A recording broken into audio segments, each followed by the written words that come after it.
Olá, estamos começando o Saúde em Foco aqui pela TV Câmara. Que bom ter você aqui com a gente. O tema do nosso programa hoje é hipertensão, uma doença silenciosa que vai chegando devagarinho. A gente acha que está tudo bem com a nossa saúde e, de repente, ela já atingiu e causou danos ao nosso coração, ao nosso cérebro, à cabeça, aos rins, aos olhos. E ela pode atingir desde crianças a idosos. Nós vamos saber o que é hipertensão, vamos saber como aferir a pressão, o que são aqueles números 12/8, 13/8, 18. E quem vai conversar com a gente hoje é o Dr. José Carlos Aidar Ayub, que é médico cardiologista do HBCOP, o Hospital de Base aqui de Rio Preto. Muito bem-vindo, Dr. José Carlos, ao Saúde em Foco. Obrigado pela oportunidade de falar por esse tema tão importante na saúde pública. Doutor, hoje a hipertensão, qual que é a incidência dela na população? Na população, a gente admite atualmente que ao redor da prevalência de hipertensão seja ao redor de 30%. A gente até se acha que esse número é um pouco maior. Existe um outro ponto da Organização Mundial de Saúde que mostra que com o envelhecimento nós temos chance de cada vez mais ficar hipertensos. Então, quase que conforme envelhecendo, mais hipertenso nós vamos ficando. Agora, é importante, Jaque, um dado fundamental. Não se achar que a hipertensão é doença de idoso, que não é verdade.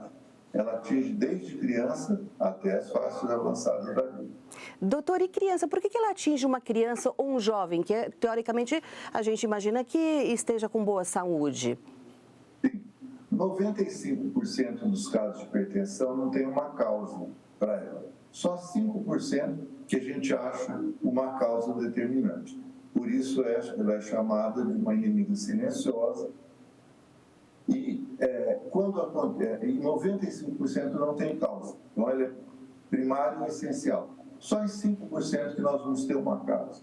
Porém, quando se trata de criança ou adolescente, nós temos que ficar muito alerta para descobrir uma causa. Por exemplo, em criança é muito comum uma doença congênita chamada coartação da aorta, um estreitamento da aorta, e com isso a criança vai ter pressão alta nos membros superiores e pressão baixa nos membros inferiores, certo? Sim. Outro problema comum em criança é doença renal. Então, quando a criança é hipertensa, procurar uma patologia renal, certo? Então, criança, o médico deve ficar atento para ter uma causa. Vai ter uma causa, ou é uma cardiopatia congênita, ou é uma doença renal. Doutor, então assim, os pais quando levam a criança ao pediatra, ao médico, deve pedir que seja aferida a pressão da criança? Olha, não é pedir, isso faz parte do exame médico. O exame médico consiste em um dos principais tópicos, é aferir a pressão arterial. Existe alguns detalhes importantes para aferir a pressão arterial. Por exemplo, o paciente tem que estar em repouso, o ambiente tem que ser calmo, o paciente não deve ter fumado, nem se alimentado, a bexiga tem que estar esvaziada. Com criança é mais difícil, porque a criança é mais agitada. Um outro detalhe importante, que o manguito, aquele abraçadeira que se coloca, ela deve cobrir 2/3 do braço. Então, na criança, o manguito é menorzinho, para pegar só 2/3 do braço. Não pode aferir pressão de criança com o manguito normal que a gente habitualmente usa, certo? Então, esses detalhes são importantes na aferição da pressão arterial. Você comentou no início que a pressão é um número, né? O número parece que até 140/90. Isso é uma pontinha do iceberg. A hipertensão é uma doença muito mais complexa. A gente vê o número só no ápice do iceberg, mas tem todo o resto que é a doença. Por exemplo, associado com diabetes, associado com dislipidemia, que vai isso levar a uma lesão do endotélio dos vasos. E com isso causar lesão no que a gente chama de órgão-alvo, que você já também comentou, que é o cérebro, a retina, o coração, os vasos e o rim. Quando a gente diz cérebro é um AVC, é um infarto. E eu gostaria, doutor, que o senhor explicasse também o que é a hipertensão, o que acontece no nosso corpo quando a gente está hipertenso. O que seria isso? É a circulação do nosso sangue? Existe um desequilíbrio na hipertensão entre os mecanismos que vasoconstringem, que apertam os vasos, e os mecanismos que dilatam os vasos. Com esse aumento da constrição do vaso, vai haver uma sobrecarga no coração. E o coração, então, vai ter que trabalhar cada batida com uma sobrecarga muito maior. Isso progressivamente vai lesando o coração. Progressivamente vai lesando os vasos. Nossos vasos, existem camadas de elástico que se distendem, se contraem, se relaxam facilmente. E essas camadas vão perdendo essa capacidade elástica. O vaso vai ficar cada vez mais endurecido. Isso vai transmitindo para os vasos do cérebro, dando lesão no vaso do cérebro, está causando um acidente vascular cerebral, o popular derrame, que pode ser uma obstrução do vaso ou um sangramento dentro do cérebro. Então, pode ter esses dois tipos de derrame. O rim, na verdade, o rim é um complexo de vasos, que são os glomérulos, que são ramificações de vasos. Esses glomérulos vão ficando cada vez mais lesados, levando até à insuficiência renal, necessitando da máquina de diálise, ou peritoneal, ou a hemodiálise. Sim, doutor, e o que são os números? Como a gente pode entender essa aferição? 12 por 8, 14 por 9, 18? O que são os números? Existe uma classificação, existe uma chamada no passado, e a gente usa até atualmente, foi propaganda da Sociedade Brasileira de Cardiologia, que o ideal é só ser 12 por 8, é a ter pressão de 120 por 80. O 120 é a pressão que o coração lança na circulação. E o 120 por 80, desculpa. O 80 é a pressão que o sangue volta para o coração. É a sístole e a diástole. Tá?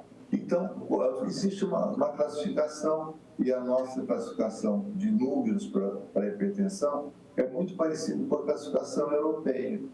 O 120 por 80, quem tem isso é uma pressão ótima, ideal.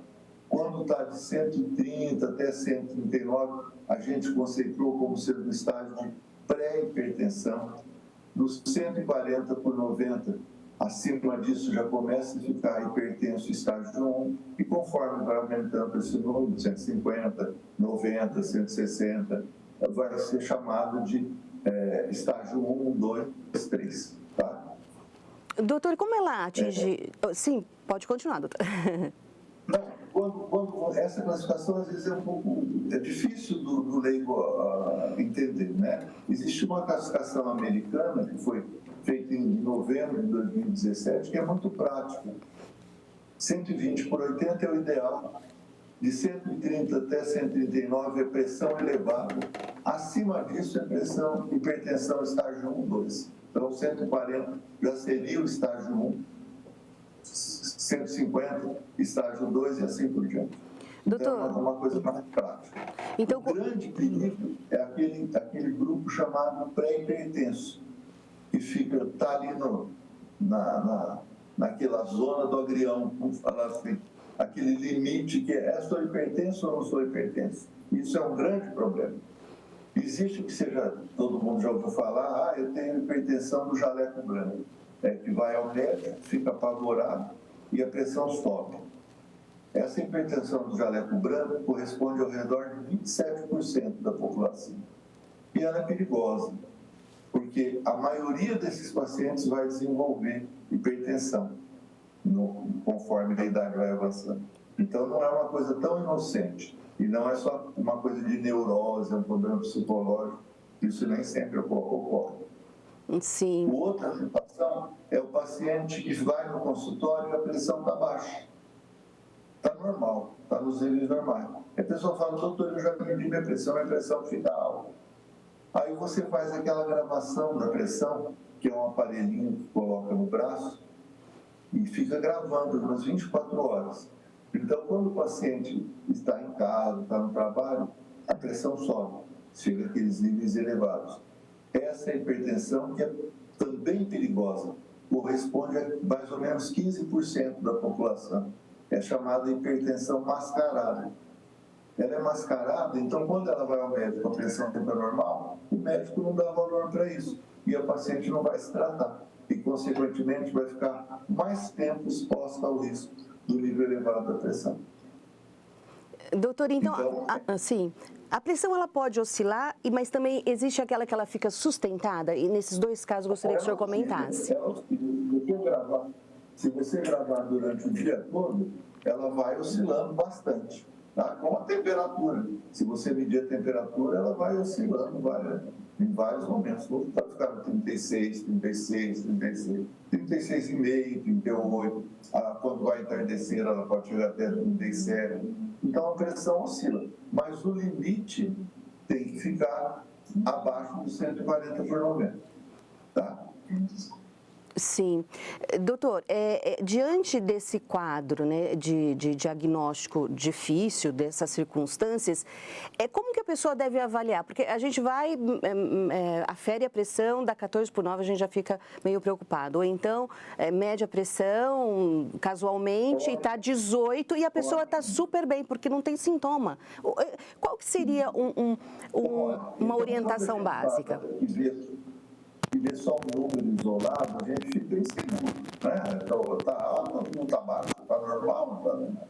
Então, existem os recursos que foram, há muitos anos atrás, quando os astronautas iam para o espaço, precisavam, os controladores lá da NASA, precisavam ter um controle de pressão, frequência cardíaca. Então, eles fizeram um computadorzinho pequenininho, tu colocava o manguito normal no braço do astronauta e esse computadorzinho ficava na cintura preso. E com isso eles iam tendo informação toda hora da pressão e da frequência cardíaca. Isso nós temos, é um exame que nós fazemos atualmente, que chama MAPA, Medida Ambulatorial da Pressão Arterial. E aí a gente tem uma avaliação completa de como a pressão do indivíduo se comporta nas 24 horas e principalmente durante o sono, para a gente saber. Porque normalmente quando você dorme, a não ser que você seja guarda noturno, a pressão abaixa. Tá? E tem situações que ela não abaixa. Por exemplo, no diabético, ela fica permanente, não tem aquela queda durante a noite, que é o chamado descenso noturno. E que isso vai levar? Maior chance de ter lesão no coração, no cérebro e nos rins. Tá? Então, essa é a monitorização ambulatorial da pressão arterial. Existe também um aparelhinho de pressão comum que o paciente leva para casa e fica com ele uma semana, 10 dias, e ele pode aferir, ele mesmo afere a pressão. Ele vai lá, põe o braço no aparelho e mede a pressão. Chega do trabalho, mede a pressão. Briga com a esposa, mede a pressão. Chega a conta para pagar, mede a pressão. Aí ele vai dormir, não tem como ele medir, filho. Então, essa medida residencial da pressão arterial tem essa falha que não afere a pressão durante o sono. Tá? E tem um outro problema. Quando você deixa um aparelhinho de pressão em casa, sempre vai um curiosinho falar, vou medir minha pressão também. E começa a ter a medida da pessoa que você está analisando e da outra que entrou por acaso. Então, aí vai falsear o resultado. E existe uma maneira que eu chamo, isso não é científico, o pessoal chama de AMPA, automedida da pressão arterial. Eu chamo medida tupiniquim da pressão arterial. É você pegar uma folha de papel, ir na UBS próximo da sua casa, e pedir para a enfermeira medir a pressão. Marca o dia, a hora, faz um papelzinho e vai anotando. Vai de manhã, vai à tarde, vai na segunda, vai na terça, vai na quarta. E depois de 10 dias, 15 dias, traz para o médico analisar. Essa é uma maneira, sim, que pode ter uma ideia de como está se comportando a pressão desse paciente. Então, para ter uma medida correta, não ficar só, aquela medida está alterada ou está normal. A gente usa esses artifícios também. Ter o aparelho em casa, doutor, é adequado? Qual é o melhor? O senhor recomenda? Eu acho adequado, mas tem que ter um cuidado.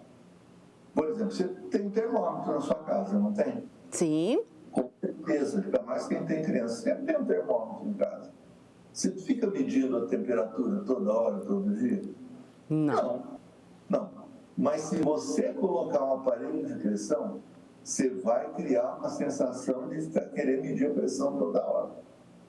Isso, em parte, pode ser bom, mas não pode ser neurotizante. Então, tem uns aparelhos que nós temos no comércio, marca Onro, marca GTEC, que são aparelhos de pulso, ele tem um sistema oscilométrico, então não precisa um estetoscópio. A pessoa põe no mamilo, fica em repouso, aperta o botãozinho, ele insufla, desinsufla e dá o valor da pressão.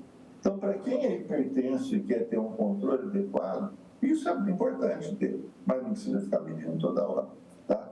Só isso não. Assim como para o diabético. O diabético tem um sistema hoje, não precisa furar o dedo, coloca um selinho e vai com o próprio celular, encosta, dá o valor da glicemia. Só que esse procedimento é mais caro. Esse aparelhinho de medir a pressão custa R$180, R$200 nas revendedoras. Agora tem um outro aparelhinho que mede no pulso. Esse a gente não recomenda, porque esse dá muito erro, tá? Agora do braço pode ter. Sim. Doutor, e como aferir a pressão? O senhor falou do braço. Tem braço melhor que o outro? A posição do braço? O senhor falou da bexiga vazia, ou seja, urinar antes de fazer o exame? Sim. Normalmente a gente põe, geralmente é o membro superior direito, tá? O repouso, o paciente sentado e fica o aparelho ao nível mais ou menos do coração, onde está o coração, tá? Mas tem algumas patologias que tem que ter cuidado. Por exemplo, quando tem lesão de placas de gordura nas artérias supraclaves, artérias que vão para os braços, então é bom hábito aferir nos 2 membros superiores, para ver se não tem. Porque de repente o paciente está com a pressão normal aqui do lado e do outro lado não tem pressão, tá? Porque tem um entupimento da artéria supraclave.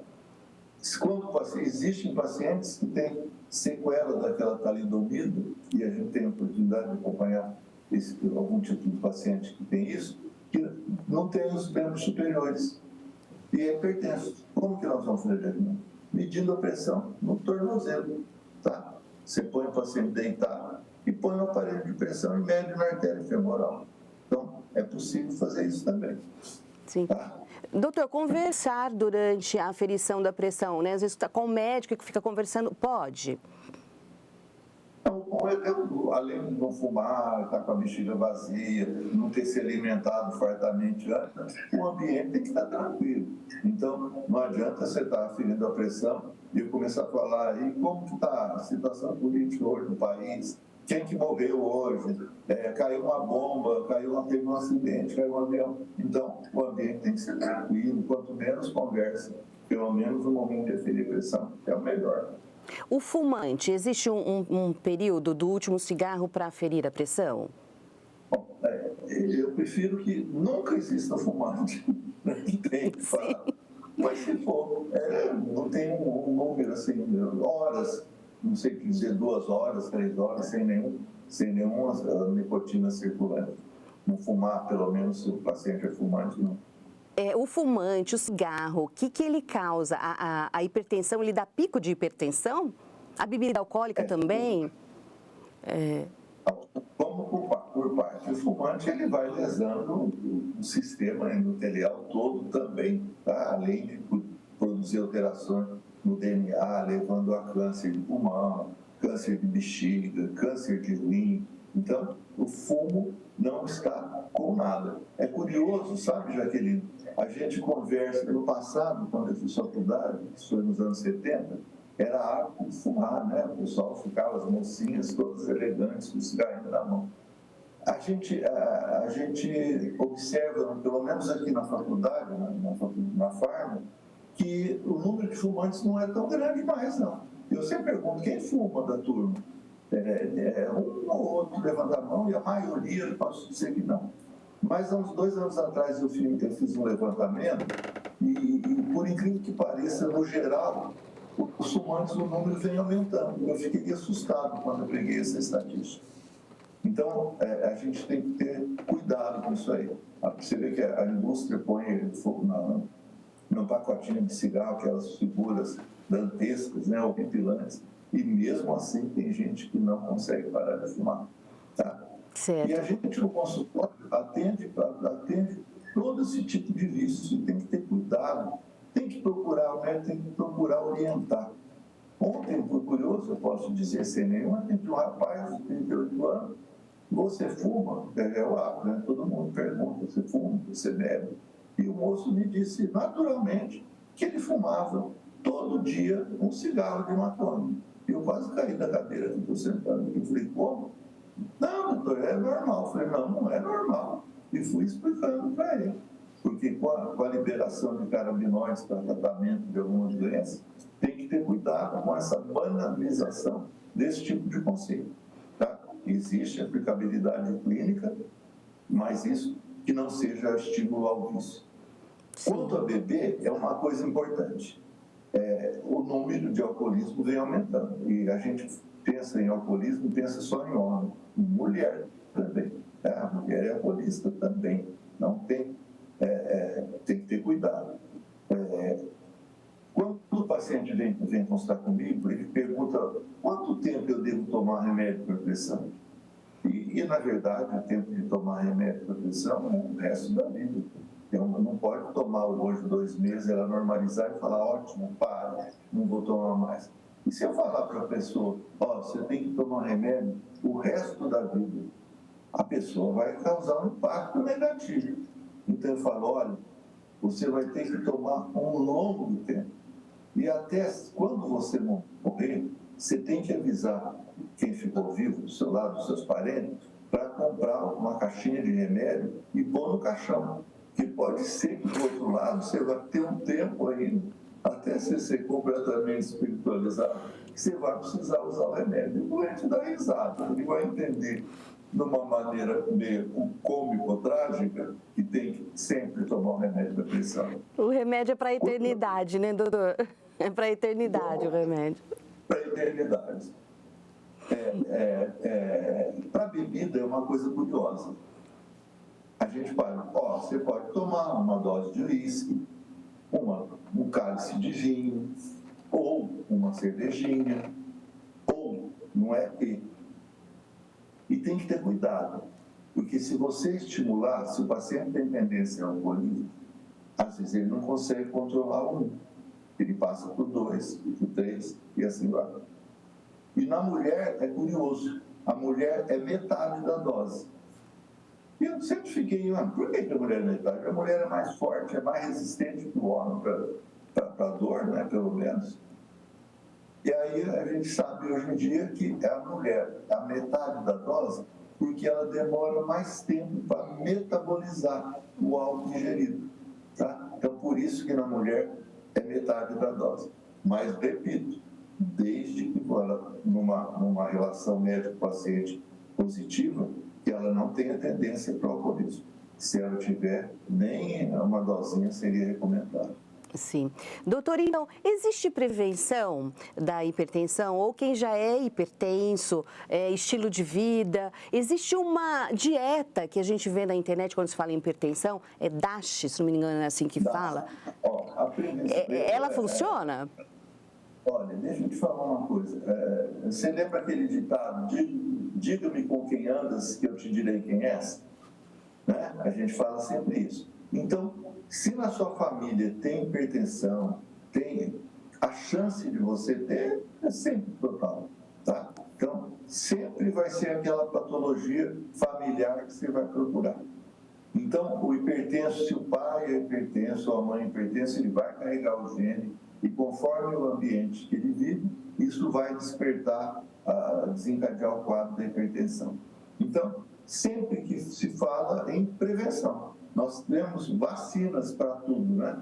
Vacina para sarampo, para poliomielite, que, aliás, o programa de vacina nos últimos anos ficou arrasado, mas vamos voltar que o Brasil é campeão em vacinação no mundo. Uma escola de Minas Gerais, Jaqueline, tentou fazer uma vacina para hipertensão. mas até o momento isso não deu certo, não ficou só num projeto de pesquisa, tá? Então, a prevenção é você ir ao consultório, desde do pediatra, o pediatra aferir a pressão. Se você for o psiquiatra tem que aferir a pressão, o ginecologista. Então, se foi ao consultório, você tem que aferir a pressão, tá? Então, e acompanhar com os exames complementares, os exames habituais. Eu disse que a hipertensão sempre vem associada com diabetes, com dislipidemia. Então, tem que conferir esses exames simples de sangue numa consulta inicial para ver como está o comportamento dessa pessoa. Se a pessoa tem já história familiar, já teve infarto, já teve gente com doença renal, então você alonga mais a anamnese e os exames complementares desse paciente. Sim. Doutor, com relação aos medicamentos, me lembrei, a medicação para hipertensão, ela é diurética, porque a gente ouve muito hipertensos que fazem o tratamento medicamentoso e falam, é diurético, tem que tomar um remédio para pressão, vou ter que ficar indo ao banheiro. Tem que se acostumar com isso. Para você tratar a hipertensão. 6 fármacos que a gente usa rotineiramente. Um deles é o diurético. O problema do diurético é que no passado a gente usava dose muito elevada, 25, 50, 100, 200 miligramas. E aí a gente sabe que o uso com dose aumentada aumenta a chance do paciente ficar diabético. Então hoje a gente usa a dose de 12,5, que é a dose menor, no máximo chegar a 25 miligramas. E realmente causa esse efeito de ter que ir ao banheiro mais frequentemente. Por isso que a gente, quando usa no período da manhã. Que o paciente tem mais facilidade, ou ele está no trabalho, ele está em casa, não vai tomar, por exemplo, à noite, que ele está dormindo para levantar a noite para urinar. Mas isso é absolutamente controlável, isso não é um óbice o paciente não usar uma dose mínima de diurético como adjuvante no tratamento da hipertensão associado com os outros fármacos, né? Sim, isso é a importância do acompanhamento médico, né, doutor? Para a gente finalizar, na internet a gente vê 1000 receitas para todos os tipos de doenças. No caso da hipertensão, existe acontece na internet falando para baixar a pressão, se você estiver hipertenso, você ficar com os pés em cima de cebolas raladas. E que em 5, 10 minutos a pressão abaixa. Isso é mito ou é verdade, doutor? Eu acho que é mito, viu?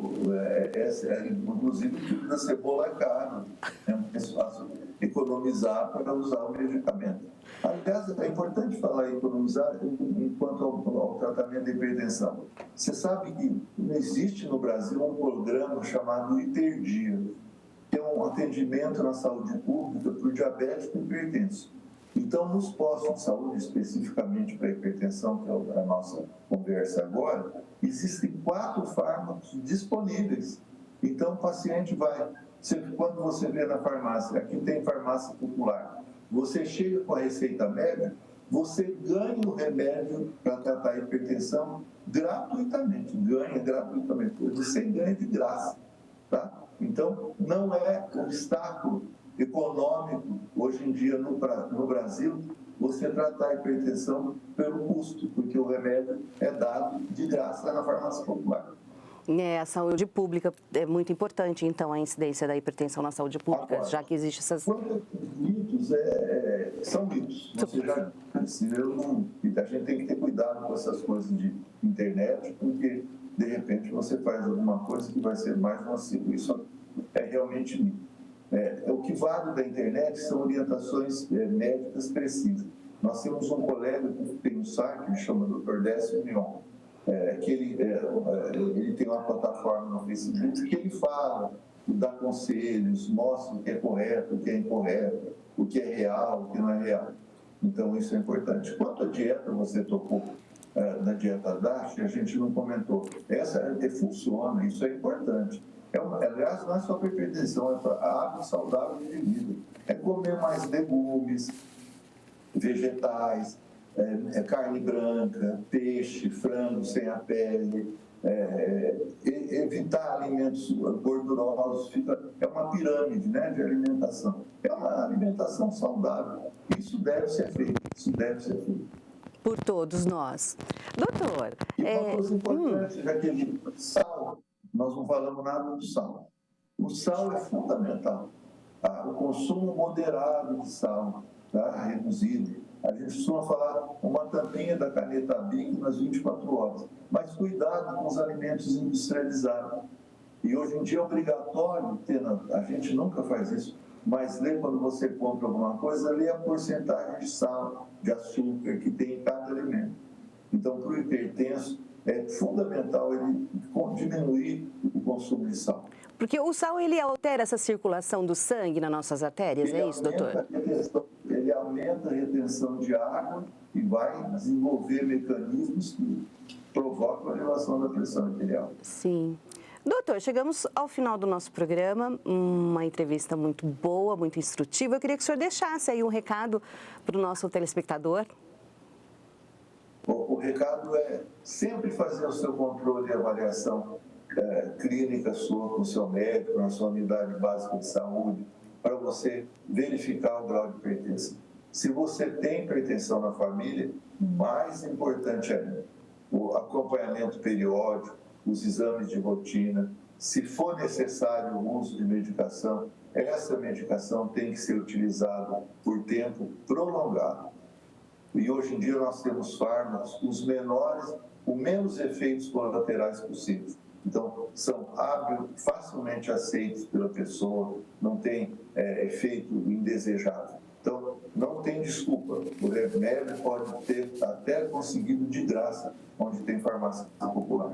Sim. Doutor, muito obrigada por sua participação. Já deixo aqui um convite para as novas entrevistas. Obrigada mesmo por ter dado essa atenção ao nosso telespectador aqui da TV Câmara, o Saúde em Foco. Obrigada. E a você que nos acompanhou, muito obrigada por sua atenção também. Cuide da sua saúde, preste atenção nos sinais do seu corpo, da hipertensão. Você viu, o doutor falou, é uma doença silenciosa, mas que causa muitos danos ao longo da nossa vida em nosso corpo. Se você quiser assistir novamente esse programa ou enviar para alguém, pode ajudar alguém que esteja passando por esse problema de hipertensão, esse programa está em nosso canal no YouTube. É só procurar TV Câmara Rio Preto, a playlist é Saúde em Foco, aproveita e se inscreve em nosso canal. Muito obrigada por sua atenção e até o próximo programa. Tchau!